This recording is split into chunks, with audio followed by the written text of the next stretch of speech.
I have to tell you about a little third grade boy who was me, who was sitting in class, and our teacher had a film strip. You remember film strips? The film strip was called Peru, Our Neighbor to the South. And I was fascinated. I had not previously ever thought about traveling outside the US. You know, my family hadn't done anything like that.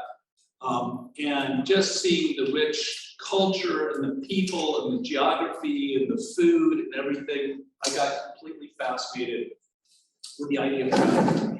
And that's probably what started my passion for travel. And I've been so blessed to have the sort of life and sort of job that took me all over the world. I've been to dozens of countries. I've got to spend significant time in places. I've got to know lots of different people and have friends all over the world.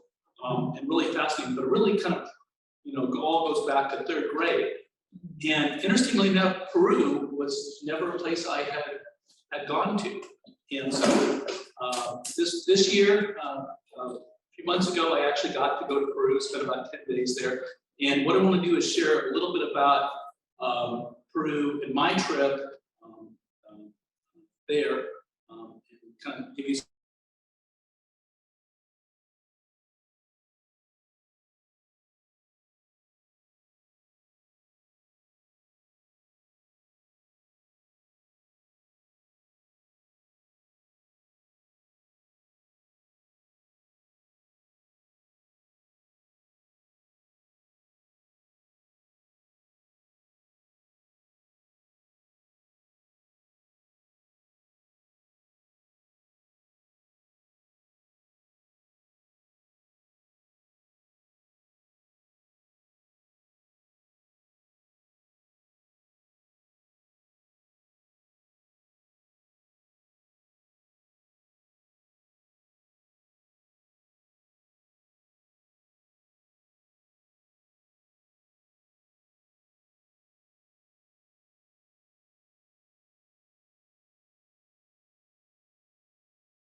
So we'll look this up, yeah.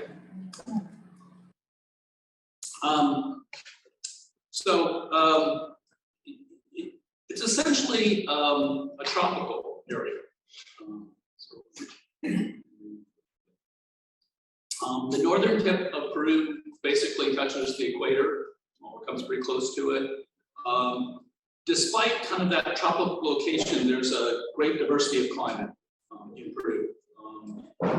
Lots of different ways of life, lots of different economics. It's driven essentially by some of the extremes. So the extremes of the elevation, of course, the Andes goes through Peru, the rainforest is all over Peru, etc.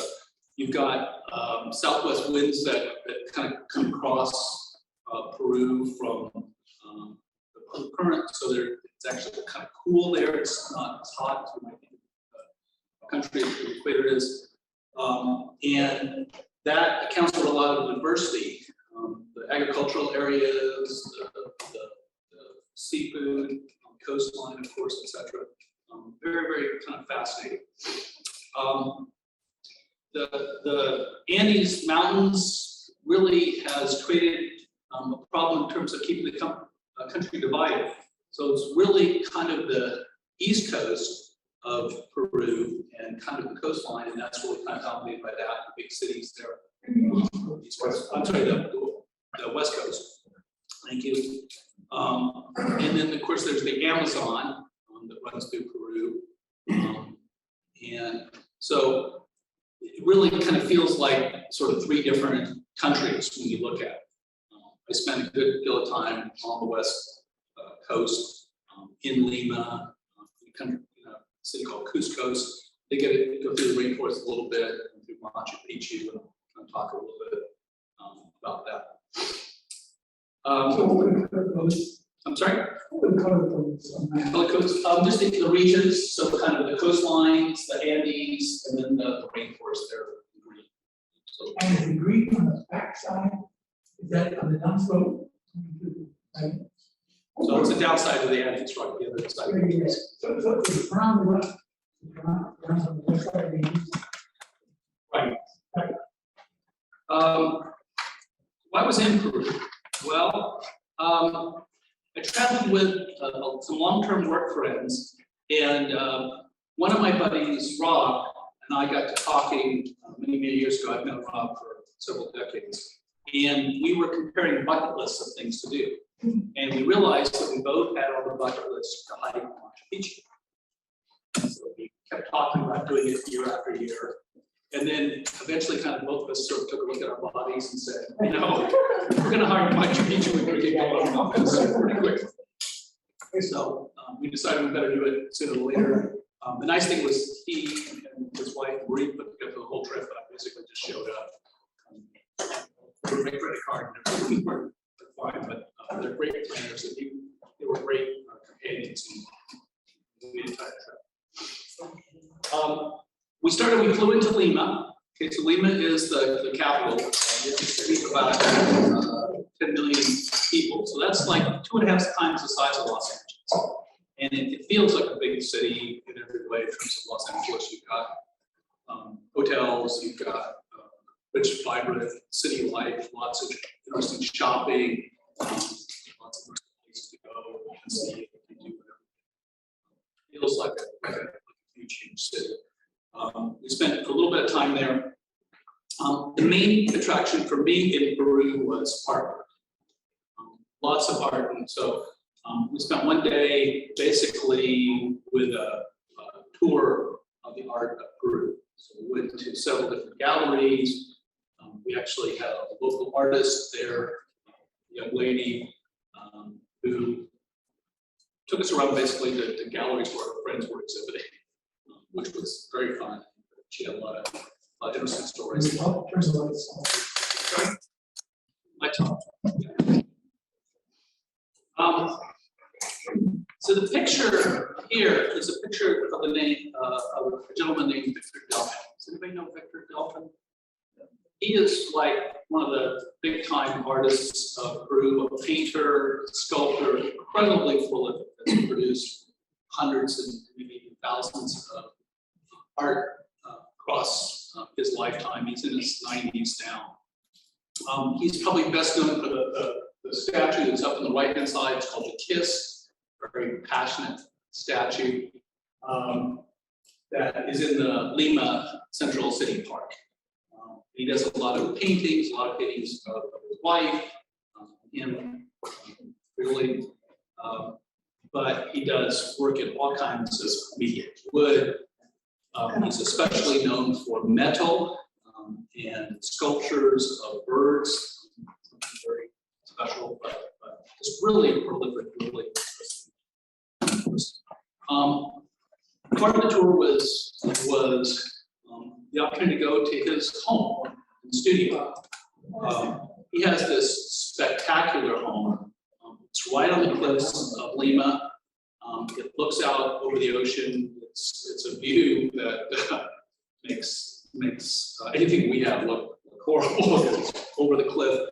It's also what you might really expect as the epitome of an artist's home, right? So multi-level, all the rooms are done differently. Everything, there's sculpture and art everywhere, just because he's so prolific. There's literally hundreds and hundreds of canvases and sculptures and stuff all over his room, kind of like stacked up. Like I would stack up papers on my desk. He stacks up these incredibly great paintings kind of all over the place. And it was just fascinating. And we got a chance to go there, and we were met by a docent. She starts walking us around, and we start talking about his work and everything. We're looking through all of it, and it's really fascinating. She's almost lived the best life. And as we're going through the tour, I get this feeling that I know this woman, right? And I can't place her. And so, of course, I have my phone now. I'm trying to figure out what's going on. I eventually figure out it's Victor Dolphin's wife. So his wife is doing the tour of the studio. So that seems amazing, you know. So she's a very kind, loving person. In fact, at the end of the tour, she actually took us out to the balcony and said, "Let's just have some wine." And we just all sat for a while and just had a glass of wine. Victor Dolphin's wife, which is surreal.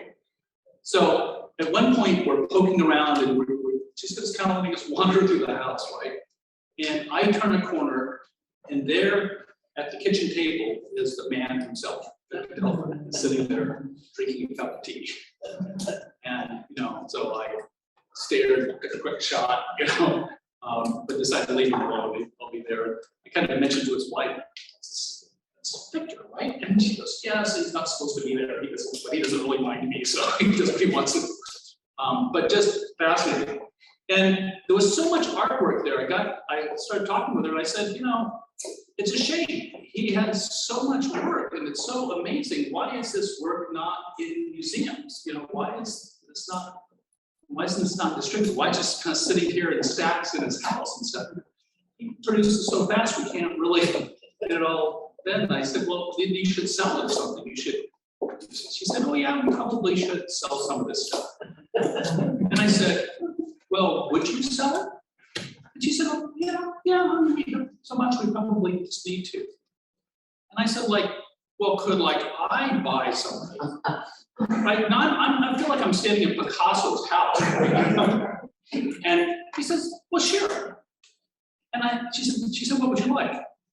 So I looked over, and there's a shelf with a bunch of sculptures on it. So how much would this be? And she named a ridiculous price. I couldn't go to IKEA and get a piece of that. And I said, "Of course." And, you know, here's my check before you change your mind, right? So this iron sculpture here on top of the right here, real close to me, that is an original Victor Dolphin. Wow. It's a bird made out of rebar. I loved it because it was a bird and because he's so well known for birds and metal.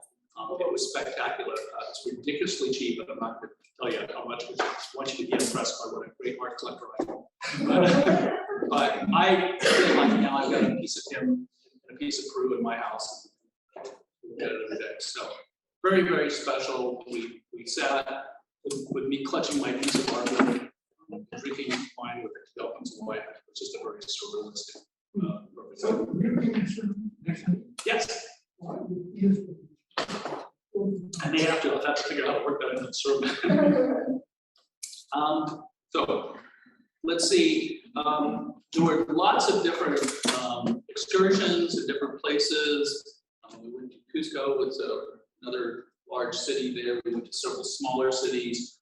It's very interesting to see the native people, the people that live there, and kind of the differences between the city and the countryside are quite different. We took a beautiful excursion. This is called Ollantaytambo.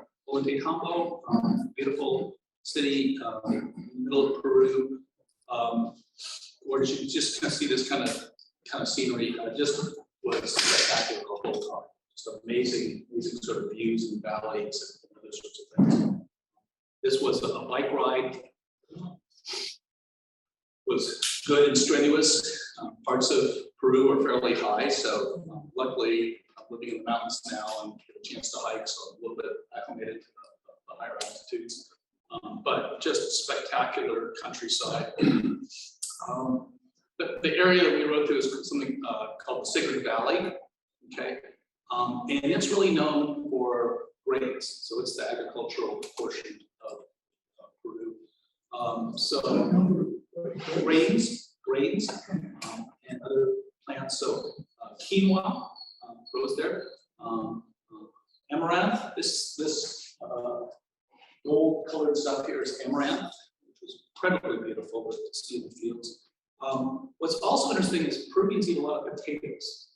And there have been a few botanists that have really worked on refining the sort of potatoes that are grown there. So Peru currently grows 4,000 different varieties of potatoes. I probably have a dozen varieties there. So think of going to the store and there's red potatoes and red potatoes and bakers. Just multiply that times 4,000. It's massive, and all of it was really amazing. I know potatoes are a New World food, New World plant. Are they from South America originally? Yeah, they're originally from South America. Actually, the Aztecs grew potatoes. I'll show you some of the potato farms from the Aztecs. I wonder what the Irish ate before potatoes. I don't know, not quite sure how the potatoes got to Ireland, but Yeah. let's see. Probably a good time to talk about the food. Most people know I'm kind of a foodie. I'm pretty adventurous. I like to eat almost anything. I'm blessed with a stomach that is not terribly sensitive. The food was wonderful. Just amazing. So near the coast, you get a lot of seafood, a lot of fish, some shellfish, like that. So ceviche was very popular. I had 5 or 6 of the best ceviches I've ever had in my life. Just amazingly delicious. Beautiful fish that I would ceviche. It's incredible. We also visited a farm, and the farm was kind of using old style farming methods, kind of true to the original farmers of the land. And one of the methods that they had for cooking was very similar to kind of the Hawaiian cooking with rocks. So they basically dig a pit, they start a fire in there with a bunch of rocks on top of it. The rocks get super hot, and then they put the food in the pit on the rocks, cover it with large leaves from native trees there, and like you would in Hawaii. And then it cooks a good portion of the day, and then they dig it all up, and that's what we eat. We had that. It's great beef and pork and chicken and lamb, all good stuff. So quite a bit. The drink in the middle, you may recognize this drink. So it's called Pisco Sour. So the main ingredient is Pisco. Pisco is a syrup. Actually did a Pisco tasting and did about 6 or 7 different kinds of Pisco. There are all kinds of different flavors. There are literally thousands of varieties of Pisco. And they use the least expensive version in the drinks because they're mixing with other stuff. So Pisco Sour has Pisco, lime juice, simple syrup, and egg. Pretty much any place you go, you can get a Pisco Sour. Really good, and sometimes they put extra bitters as well. So it's, I'd say it's a little like a margarita, a little sweet, a little tart, very earthy flavor, very good. It's Pisco. It's a great distillery. So it's a great. And they also made another drink, which is Pisco and ginger beer. That was really refreshing. Pisco is something you can get kind of all over the place. Lots of great vegetables, lots of great meats. Can be spicy at times, but not terribly spicy. Really not in there. Very enjoyed quite a bit. Did you eat guinea pig? What? Did you eat guinea pig? Yes. So anybody who knows me knows I'm pretty adventurous. We have a list of things I've eaten over my life. We find things like a lion, elephant, emu, other things on there. Does it taste like chicken? So I did have a guinea pig. They cooked guinea pig. I didn't put any pictures in here since I'm a little early after that. But typically roasted, they're raised for meat. Guinea pig tastes a little bit like rabbit. Anybody's ever had rabbit? Little like a spicy chicken kind of. Don't know that I would stay in the line for guinea pig again. I also had alpaca. Alpaca tastes like antelope. Rick, Yeah. can you speak up a little, please? Oh, yeah, sorry. So I had guinea pig and I had alpaca. Alpaca tastes like tastes. I don't know if I gave you alpaca and told you it was beef, you probably wouldn't question. But you know, somebody who is used to eating game knows it's something different. It was very good. I ate alpaca a couple times. It was very, very tasty. But all good stuff, all great.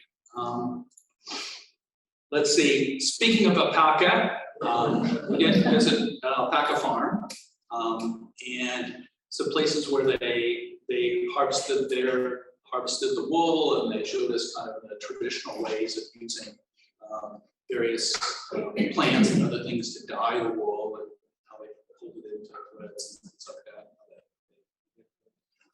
The sweater here in front, you're welcome to come up and touch that. That's alpaca, very, very soft wool. I purchased several of the sweaters. They were ridiculously inexpensive, incredibly nice. The best wool for making sweaters beyond alpaca is baby alpaca. So the babies, when they shear the babies, their wool is finer, and so it's a delicate wool. And then there's another animal that's kind of similar to alpaca called the vicuña. Anybody know what the vicuña looks like? It looks like a cross between an alpaca and a baby deer. And vicuña is the most delicate wool, and it's also very expensive. So one store I looked in, they had basically a bomber jacket. Nice jacket with this vicuña wool. It's beautiful. It's incredibly delightful to the touch. I asked the price, and she calculated and said, well, it's on sale, and we'll give you a discount. And it's only $20,000. It did not come back. So, Rick, I thought guanacos and vicuñas were the wild versions, and alpacas and llamas were domesticated. No, they're actually different varieties. They're actually different. Well, but I mean, they're all dual camels. Yeah, They're all the same family. guanacos and vicuñas, but they have domesticated. Yeah, they have domesticated. They actually have farms and they grow things. So they currently don't have forms, how do they defend themselves? I'm sorry, How do they defend themselves from the rhinos? the llamas, the alpacas. Yeah. I don't think they do. I think the other animals eat them. I don't think there are some coyotes and stuff I think in Peru, but I don't think there's wolves and normal thing. But yeah, they're not going to live in the wild very effectively. They're going to be slaughtered pretty easily. They've got some hoods. They could fight off something small, but anything big is going to take them down. They're very, obviously the ones here are very tame. Yeah, they're a shy little animal.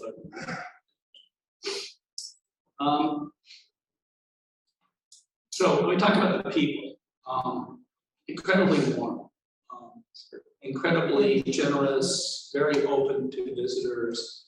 They love tourists. They love our money. Had great service in all the restaurants. Very attentive wait staff.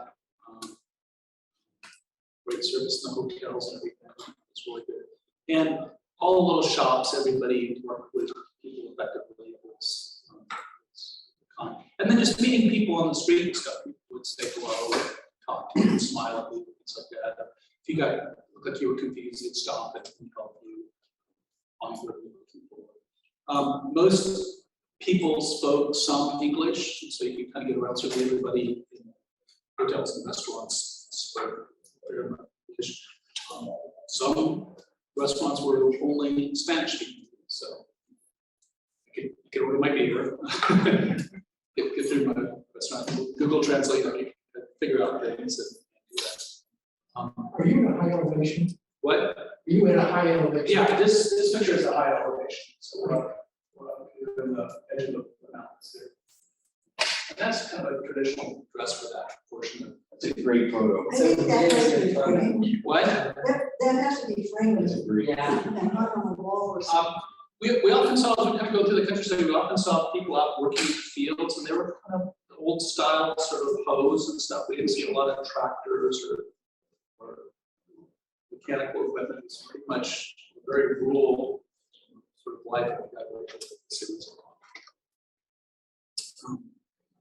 But we had no problem, and I would count those people as the people there as among the most friendly of any country I visited. Just really warm and embracing and very passionate people as well. Do many of them make their own clothes? What? Do many of them make their own clothes? I think some of them do. I think a lot of them, purchase them, but I'm sure there's a big sort of local, going to the shops and things like we do there, dealing with each other. So very colorful. So that brings us to the highlight of the trip, Machu Picchu. Machu Picchu, often referred to as the lost city of the Incas, right? It was a Inca citadel, basically. The Incas built Machu Picchu around 1450 or so. They abandoned it about a century later. We went to a number of different archaeological sites very similar to Machu Picchu, kind of common style to build structures on the side of the hill. So it's interesting that the Incas were pretty fierce at capturing other peoples. And one of the things they did when they captured people was they wanted the people to be so impressed with the Incas and their capabilities that they wouldn't try any kind of uprising or anything. They wouldn't try to organize any kind of resistance to it. And part of the way that they would demonstrate their superiority to other cultures was they build these amazing structures into the sides of that. So it's like, look what we can do, don't be messing with us. And so these were built for show to demonstrate the incredible sophistication of their culture, the skills of their artisans and craftspeople. Beautiful structures here. I took dozens and dozens of pictures. I'm not going to show you all of them. But so they abandoned it around 1550 at the time of the Spanish conquest. So basically, the Incas had no written language that we are aware of. And so we don't really have records of what the cities were for or how they conducted business and stuff. They have found some interesting sort of rope strings that they tied knots in, and various scholars have kind of looked at that and said this was some sort of accounting system where they kind of kept records of how much was sold or how much was grown or what the weather was like over the course of the year, etc. But no Europeans really visited this site until like the 19th century. So, there's not a lot of written records. We're not really sure what things are. You can kind of surmise things. And if you look at the architectures, a number of these places were sort of temples, places. We saw a lot of baptismal kind of fountains, not for baptism, but for sort of rituals, washings, and things like that. Let's say there were parts that were you could clearly see the difference between things that were built as part of a religious structure, as part of a temple, which was tended to be the absolute best workmanship, and then the things where people lived, business and that sort of thing, which was one of the interesting things was the stones that they used. The Incas are famous for carving stones in very careful ways. And kind of unlike where we would carve stones, and we make a lot of like cinder blocks and we put together something like that. Things that they carved and built, they always had angles in them. And they would carve two stones so they'd be at an angle. And as a result, they're incredibly strong structures, and so they're surviving today as it survived earthquakes and wars and all kinds of things. Incredibly sturdy sort of structures. Yeah. How did you get this picture without tourists in it? Without tourists in it, I think it's early in the morning. Yeah, I think So some of these are my pictures, some of these are pictures off the internet. That's why I try to get a better one. Sometimes I wasn't in the right spot to really get it. Were those ladies on the internet, or did you take that The last? later stuff, that- Oh, okay. but I saw many people like that. I had it's not as good as that. Okay. So you said they had limited writing ability, I guess. Yeah. Were they able to do math? Could they buy 5 dozen eggs? Yeah, they can do a lot of commerce, although they lived kind of in a commune sort of style. Everybody had a job, and everybody was kind of the city and the community kind of took care of itself. The Incas were short. Right? I didn't realize that they were short. And so that's interesting. Is we're walking up these archaeological areas, right? And these stairs, and we're struggling with the stairs, right? And think of somebody who was maybe 2 feet shorter than me doing that, just it was even more impressive. But they're running up and down the whole log and apologies for stones and stuff. And many of the stones were not there. They would bring stones in from miles and miles away. It was going to drag them across the mountains, etc. Just Rick, as I recall, you're an engineer, is that correct? yes. You talked about the angles of the stones. For example, outside of Cusco, the fort, Sachuan. Yes. The stones there are tons, and yet the angles that fit in between the stones are you can't even put a business card in there. No. So, did you get into any discussions with anybody that had theories about how they were able to create that fort on that mountain outside of Cusco? We talked about it, and I talked to several docents about sort of the engineering involved in it. It was all handed down word of mouth, so this is unwritten, so that if you were an architect, it was an apprentice sort of job. You apprentice other architects to learn their skill. The angles were very precise. I can say it was clearly cut by hand. Clearly, there are no power tools of any sort, right? How they were able to do it, other than just putting massive amounts of time and energy and huge amount of personnel into it. I mean, it's beyond fathomable, because I can look at the cuts and think, if you gave me all the power tools and a huge work crew of hundreds of people, I couldn't have reconstructed what they did with crude tools and hands and dragging things. They didn't really have good beasts to, it wasn't huge bulls or anything, but all much of this stuff. They use some animals for pulling some things, but llama, they have all the heck of a lot. Well, they had to haul those things several miles during. Yeah, and they would haul them across valleys and over mountains and everything else, and they would clean that up. Many cases, they would take the rocks that were there and haul them away, because the rocks weren't strong enough. They didn't like the rocks, so they wanted something the rocks to look differently. So they actually dig up the rocks and make foundations with other rocks that they hauled miles away. So it wasn't opportunistic, like we'll just carve what we've got here. Sometimes they carved into places that they had down, but it's really. They also have a very sophisticated way of water.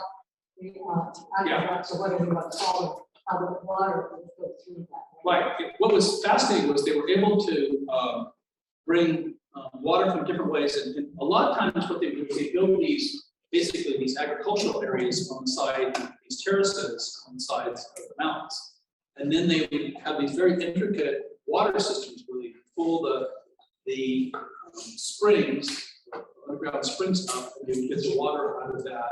They find a lake, and they drain the lake in some way, and it would flow all the way through, and it would fill various fountains and other things that had. It was amazing. One of the most amazing things was outside Pisco, they had a salt mine. They had salt water that was coming in, and they from the ocean, underground streams, and they built a whole set of terraces. So the salt would flow out over the terraces. They had built them in such a way that it would flow out very thinly. They could kind of regulate the water. And so they basically fill up like a very, very, very shallow pool. And then they would let the sun let it dry, and they would extract the salt out. and the whole community that ran the salt mines, and they would, each family had a pool that was their responsibility. So they would talk about when they needed water, pump to the pool, and they would monitor that, they would collect the salt, recontribute it back to the community, provide salt for everybody in the area. And these terraces, very interesting. They grew a lot of crops that they used in the terraces, and some of the terraces were for experimentation and research, and they would try different crops, and they would try different temperatures and different water concentrations, and try to figure out which was the best way to grow crops. We saw one huge thing. It was all just research. It's like a big agricultural lab, and they were just growing different things to see how it would grow. So they wanted to figure out things like soil fertility and what amendments they could provide in the soil from the areas, etc. What might grow there, what might grow at this elevation or different elevation, or this temperature, or this moisture, this gets this kind of sun, etc. Really, really fascinating in terms of that. There were these kind of things all over the place. And we climbed up and down these. Those are really exciting, especially if you think about the short road and the tougher. Okay, so here's Machu Picchu. This is a 4-day trek. It is treacherous mountain climbing, a true test of physical stamina for the most professional of all athletes. Not the hike I did. 4 days is beyond me and my buddy and his wife in terms of what we could have done. But this is hugely grueling stuff. You're really, really athletic. You do this. What we did was the 1 day. So we took a train into kind of the middle of that route, and then we hiked from there. Okay, now, before you think, gosh, Rick, what a wimp, right? This was a 6.5-hour hike. One of the most strenuous hikes I have ever been on. And the vertical here between Cochabamba and the Sun Gate at the top is 1,700 feet. So that's basically 150 stories. So a lot of it was straight up. One point towards the very end of the tour, we actually had a bunch of very short stairs that we had to navigate with no railings or anything like that. And we got down on our hands and feet and crawled up basically about 3 stories of stairs. So good, strenuous, we all made it. I would do it again. Most of the people in this room could do it just fine. But you're gonna be sore the next day like I was. But spectacular. So what we did a 6-hour hike, 6.5 hours up to Machu Picchu, and then we took the bus back to Agua Caliente where our hotel was. We spent the night, and then we took the bus back up in the morning to actually work out. You go to hot springs there? What? How Yes. so yeah, I'm excited. Quite yeah, there are hot springs that are recuperative. So if you wanted to visit, you could also take the train all the way up to Agua Caliente, and then you could do the hike. The hike from just like the bus up to Machu Picchu is fairly easy. You have to go up some stairs to Machu Picchu, because of course there's a lot of different levels things to see. But that was all fairly easy. So what was the hike like? Yep. What's that thing between Sun Gate to Machu Picchu? What's that line with the diamonds on? So there's like a series of gates and that sort of thing. If you also you walk through some part of the rainforest there, so maybe that's the rainforest. But there's this whole series of steps that come down the side of the mountain on and you're looking out over Machu Picchu the whole time. So it's really a spectacular view. The sun gate is amazing. You've been hiking, you're tired, you're beat, you're coming. All of a sudden, up at the top of the hill, you see this archway. You walk through that, that's the sun gate, and the whole valley is splayed out with Machu Picchu there. It's quite a spectacular. I think the sun gate was a religious, spiritual place for the people of Machu Picchu. What is the place on the map when a Wayana? Oh, so that's another archaeological area, another community basically like Machu Picchu. So again, terrace on the sides and some buildings.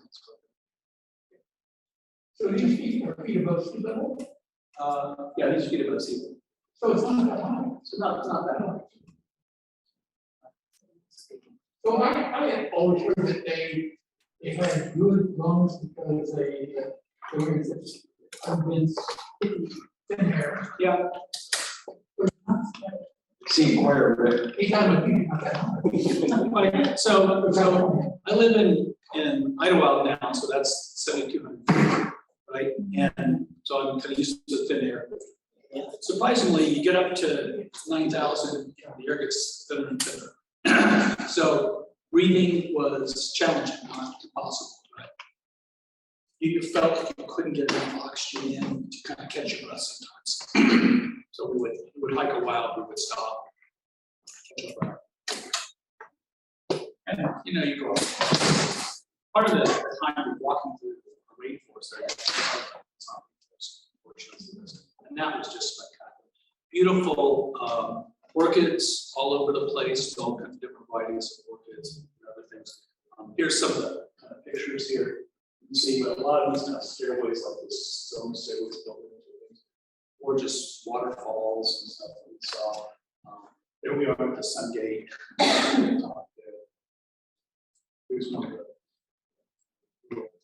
This is like the lower part where we had to like get our hands and knees toward the top.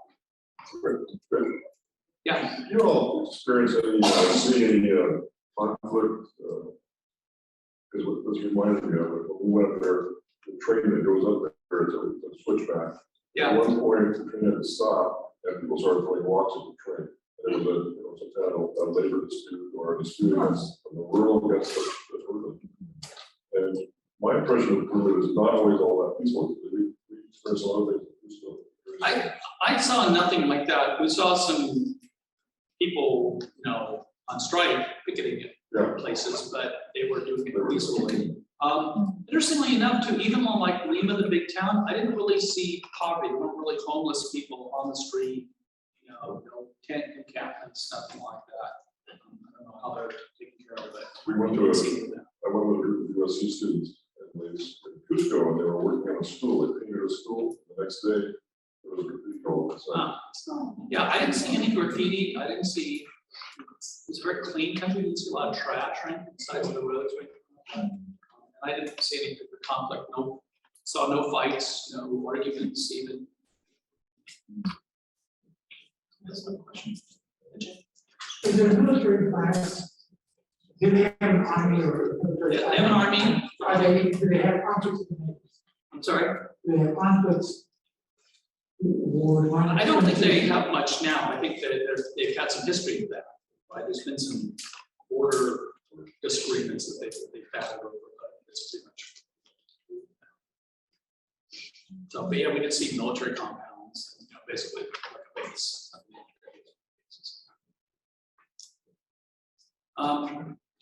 So, kind of summary, amazing. Hike was great, loved it.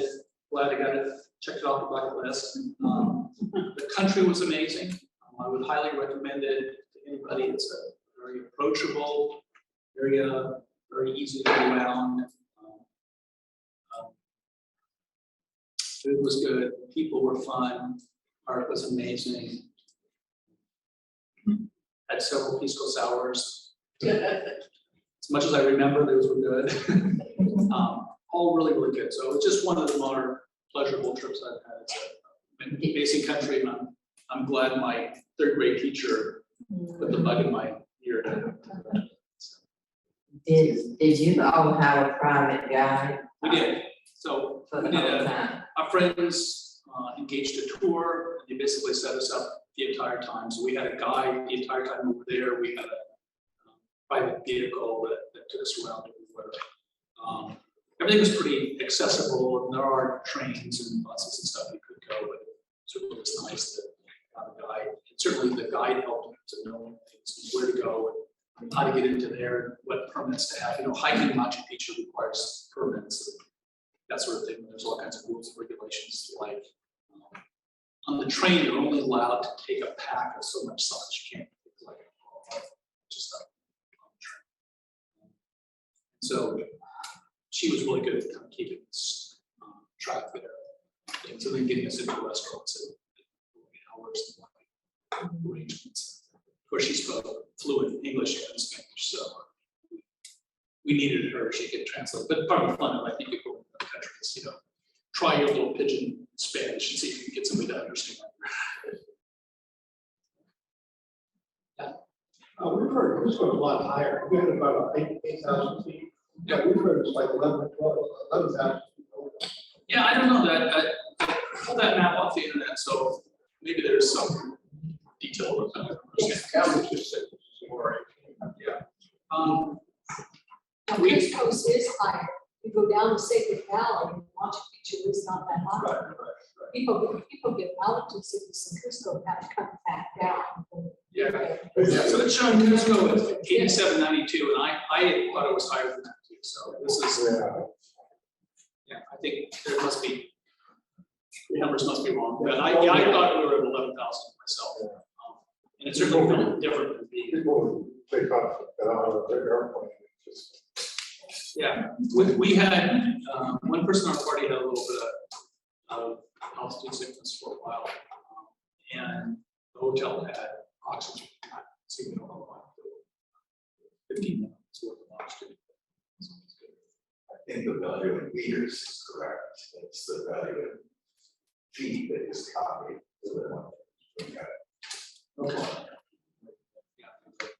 So- Okay. Other questions? Did you go to Nazca Lines?